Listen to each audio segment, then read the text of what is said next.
Times of great pain can present historic opportunities to unite to bring about change. In our case, the biggest mistake we can make today is believing that because we have been able to voice our collective pain louder than at any other moment in the post-independence history of our nation, we will be able to prevail against a system that survived 79.6 billion% hyperinflation and all previous efforts by Zimbabweans to dislodge it. One method used effectively by systems such as our own to hang on to power is to reduce to a nobody anybody who dares to challenge them. Few people today remember Enoch Dumbujena, who in the 60s specialized in defending nationalists who were opposed to colonial rule and was hounded out of the country by the Rhodesian government. Dumbujena became the first black judge after independence and the first black chief justice a few years later. In 1993, he dared to challenge the system and was systematically made to disappear from our consciousness as a hero and a history maker. It would be bad enough if this was the fate of just a few individuals. But what is even more concerning is when most citizens begin to believe that they are nobodies in spite of their love for the country, their education, their business experience, their training as doctors, nurses, teachers, journalists, and consultants. Zimbabwe is the only country that has people who are considered by their own government to be nobodies, running global organizations elsewhere, piloting airplanes, teaching at top universities in the world, and sending $1 billion in remittances each year to keep our nation afloat.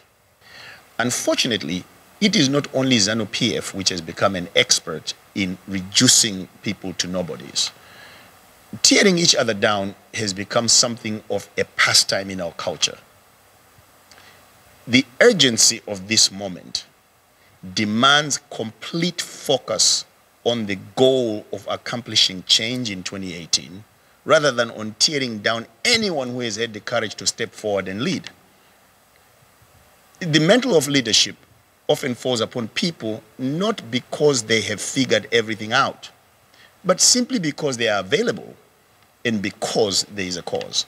We cannot judge people harshly because they make a mistake.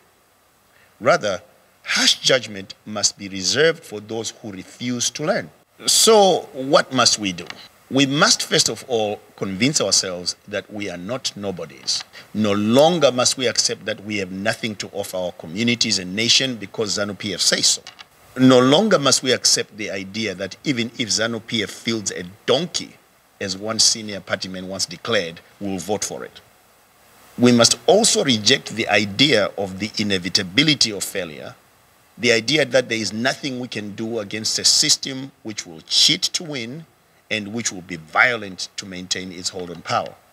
We must confront it with the full understanding and awareness that that is in fact what they will do. But they must find in us an informed determination greater than theirs. We must accomplish an unprecedented mobilization and engagement of Zimbabweans before the elections to do the following.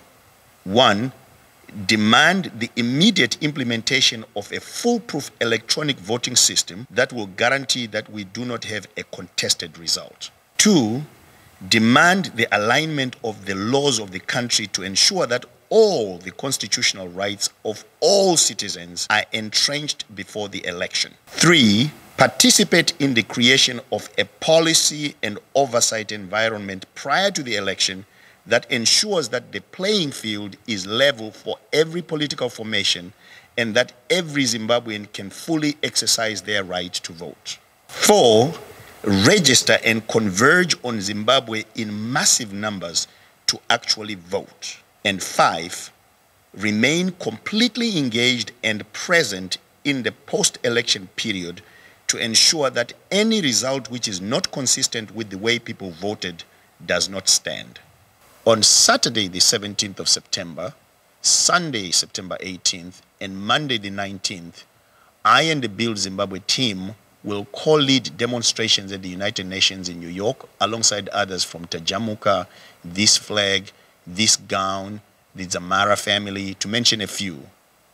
I would like to reach out to other Zimbabweans in different parts of the world, the churches, political parties, and civic organizations to organize simultaneous demonstrations to shine an intense light on the methods of the Zanu PF government to deny the people of Zimbabwe the unfettered right to determine their destiny and to be the citizen builders they yearn to be. Efforts to bring about the change that we seek are never easy. Many times the task seems impossible.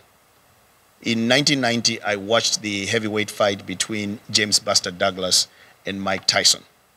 I remember thinking, who is this foolish man, this nobody, who does not understand the futility of going against Iron Mike Tyson? In the 8th round, Tyson knocked Douglas down. If there was any celebration in the Tyson corner, however, it was short-lived. As if hearing the words of Micah 7:8, "Do not gloat over me, my enemy. Though I have fallen, I will rise." James Buster Douglas rose, and in the 10th round, did what everyone thought was impossible for a 42-1 underdog to accomplish: knocked the legend out. After James Buster Douglas was done with him, Mike Tyson was never the same again. Now, fellow citizens, as cathartic as it might be to shout, "We are not nobodies," that will not be enough to bring about the change that we seek. We must get into the race and run, and into the ring and fight. The Apostle Paul says in 1 Corinthians 9:26, "Therefore I do not run like someone running aimlessly. I do not fight like a boxer beating the air." This must be the most informed and most purposeful race and fight of our lives. Fellow citizen builders and countrymen, this is Dr. Noah Manyika from Build Zimbabwe saying, no effort is too small and unity is key. Is there not a cause?